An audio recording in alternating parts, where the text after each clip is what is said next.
Hi guys, welcome back to my home. We're in a different room today. Today's video is going to be an intro to astrology. So mostly everybody knows what their sun sign is, which is the main sign that you would identify with. For example, I'm a Scorpio. My mugs are all Scorpio, as you probably noticed so far.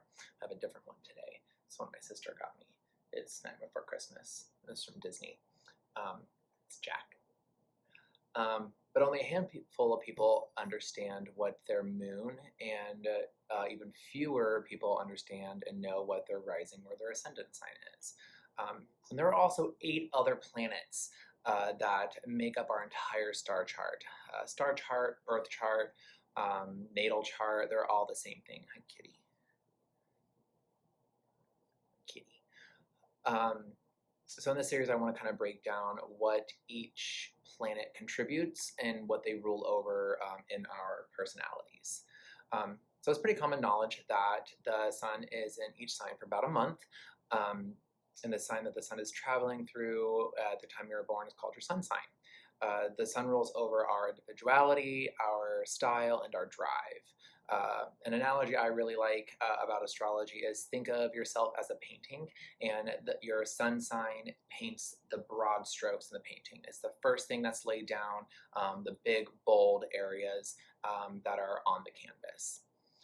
So with my sun being in Scorpio, Scorpio is an imaginative, passionate, emotional, intense, and mysterious. So these characteristics are things that people would start noticing in me once they start getting to know me a little bit. The sun sign is the core of yourself. A lot of times you might think that after you've read up on what your sun sign is, you might think that it's not really describes you accurately. Hi, kitties. She just wants to be part of everything.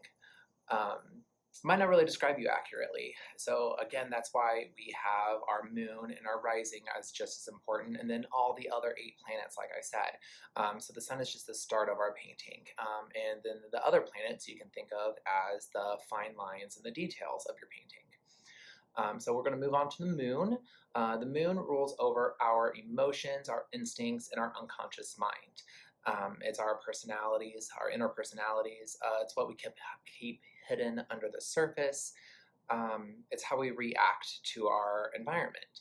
Since the moon rules over our emotions, it also influences our receptivity to others and how others feel about us. You can think of our moon sign as our inner mental self. For example, my moon is in Sagittarius, and Sagittarius is the sign of higher learning and breadth of vision. Sages are energetic, ambitious, and they love freedom. Try telling a Sagittarius what to do, they're probably not going to be into it. Like, they love their freedom, being able to just go out spontaneity, do whatever they want to do. With my moon in Sag, I could be noted for having a quick and sharp mind and an ability to get things done. So I would react and I feel like a Sagittarius.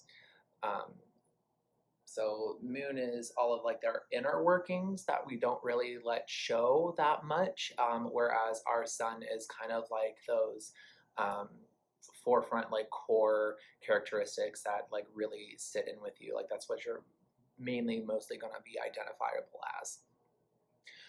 Moving on to our rising or our ascendant sign, which could arguably be more prominent than our sun sign. That is the sign that is on the eastern horizon at the time that we're born. So it's literally the sign that is rising into the sky, like when we were born. Kitty. So that reflects like our outward demeanor. It determines how we see the world around us. It's how we navigate through the world. It's usually our first impressions. So typically, when you meet someone, you're probably going to pick up on what their rising is before you pick up on what their sun sign is.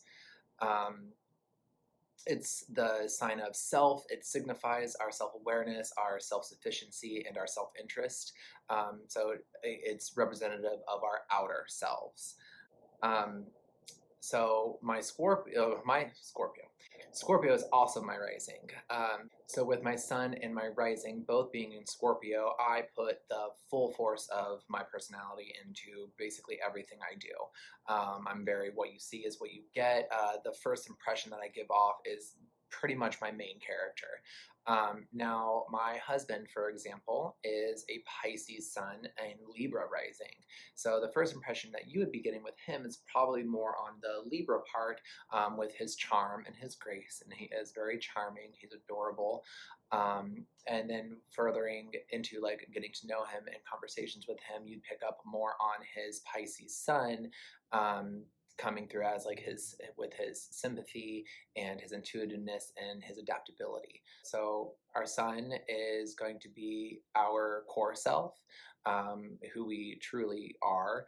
Our moon is going to be our inner self, what is all going on underneath the surface, how we process information. And then our rising is going to be kind of like how we navigate through the world and what our outer selves, like what we most put out from ourselves. You can easily find like a generator online, because I do want to, in future videos with astrology, I am going to be going through the rest of the planets. I'll be giving like my birth chart out as just kind of examples. I don't have it's a lot of Scorpio, some Capricorns hiding in there, but I just, if you want a little bit more visual or like kind of examples, like figure out like what signs are in what, or what planets are in what signs in your own chart. Astro.com is what I typically use. It casts your birth chart or your horoscope really easily with just your information. Time of day and where you were born are important, just because that's going to skew what was in the sky during that time. Like you might know that you're born on a certain day, but depending on what time and where you are geographically is going to alter like what is actually going to be popping up in your birth chart. Um, and then apps like CoStar. I enjoy CoStar for what it is. I feel I've heard of other ones, but I can't think of any off the top of my head.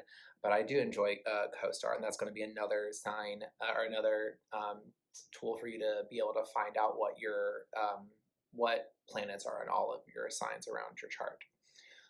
So in our next week's video, I want to be getting into Mercury, Venus, and Mars, the next three planets in our solar system, and see what they add to our portraits, if you will.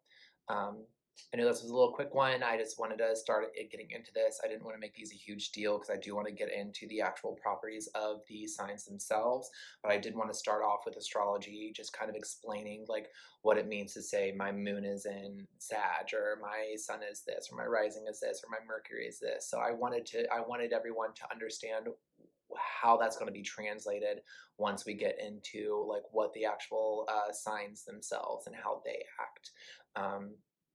Yeah, so like I said, maybe this was a quickie. Quickies are fun sometimes though.